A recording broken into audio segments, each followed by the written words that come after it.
नमस्कार, मेरे चैनल पे आपका स्वागत है। श्री कृष्ण और राधा का प्रेम आध्यात्मिक और अटूट है। इसी अटूट प्रेम के कारण ही राधा के बिना श्री कृष्ण अधूरे माने जाते हैं और इसीलिए श्री कृष्ण से पहले राधा का नाम लिया जाता है। आइए सुनते हैं राधा कृष्ण के इस असीम और अद्भुत प्रेम की एक रोचक कथा। पौराणिक कथा के अनुसार एक बार श्री कृष्ण के जन्मदिन पर नृत्य, संगीत और कार्यों के साथ एक महान उत्सव की तैयारी की गई। भारी संख्या में लोग जमा हो गए। कृष्ण जी हमेशा उत्सव में भाग लेते थे, परंतु उस दिन वह घर में ही बैठे रहे, उत्सव में भाग लेने नहीं आए।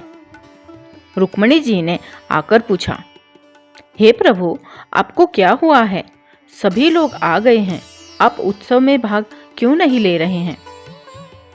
इस पर श्री कृष्ण बोले, रुक्मिणी, मेरे सिर में बहुत तेज दर्द हो रहा है, मैं उत्सव में भाग लेने में समर्थ नहीं हूँ। रुक्मिणी ने कहा, चलो वैद्य को बुलाते हैं। वैद्य जी आए, उन्होंने दवा दी, परंतु दर्द में कोई आराम नहीं मिला। तो श्री कृष्ण जी बोले, ये सब चीजें मेरे काम की नहीं आएंगी।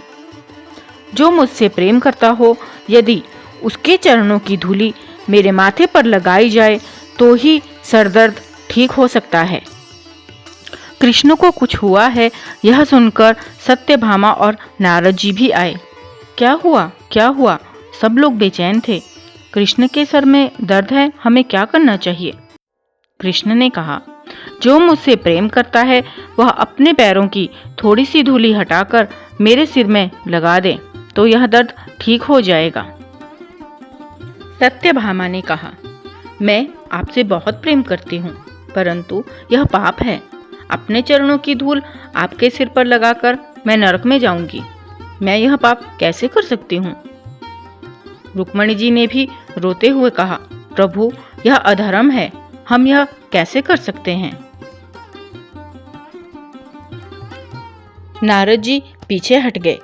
मैं आपका परम भक्त हूँ, परंतु आप स्वयं प्रभु हैं। अगर मैंने अपने पैरों की धूली आपके सिर पर लगाई तो मैं हमेशा के लिए पाप का भागीदार बन जाऊंगा। मैं यह नहीं कर सकता। यह बात चारों ओर फैल गई। सब यही सोचने लगे कि प्रेम तो हम कृष्ण से करते हैं, परंतु चरणों की धूली लगाने से हमें पाप लगेगा। हल खोजते खोजते नारद जी वृंदावन पहुंचे और गोपियों को सिरदर्द की बात बताई। उन्हें पता था कि वहां पर भी कोई सहायता नहीं मिलेगी। नारद जी राधा जी से मिले और सारा वृतांत सुनाया। कृष्ण के सरदर्द की बात सुनकर राधा जी उदास हो गई। नारद जी ने कहा, एकमात्र उपाय यह है कि कृष्ण से जो प्रेम करता हो उसके चरणों की धूल अगर उनके माथे पर लगाई जाए तो यह पीड़ा समाप्त हो सकती है।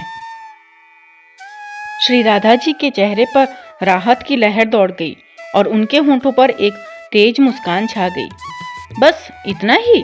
श्री राधा जी धरती की ओर झुकी और अपने हाथ से अपने पद चिन्ह को खोदा और एक पात्र में धूल डालकर नारद जी से बोली, नारद जी, यह लो, इसे तुरंत ले जाओ और मेरे प्यारे कृष्ण के सिर में लगा दो ताकि उनका दर्द ठीक हो जाए।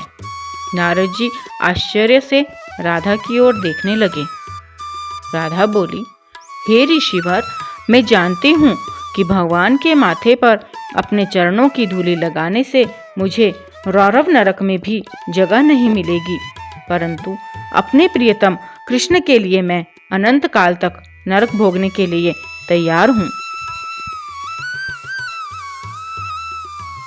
देवर्षि नारद राधा जी का यह प्रेम देखकर गदगद हो गए और राधे राधे करते हुए वह पात्र लिया और खुशी खुशी कृष्ण जी के पास वापस आए।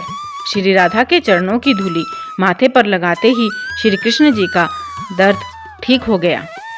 देखा कितना अद्भुत प्रेम है राधा कृष्ण का। आपको ये कथा कैसी लगी? कमेंट बॉक्स में जरूर बताइएगा और हाँ, राधे राधे लिखना ना भूलें।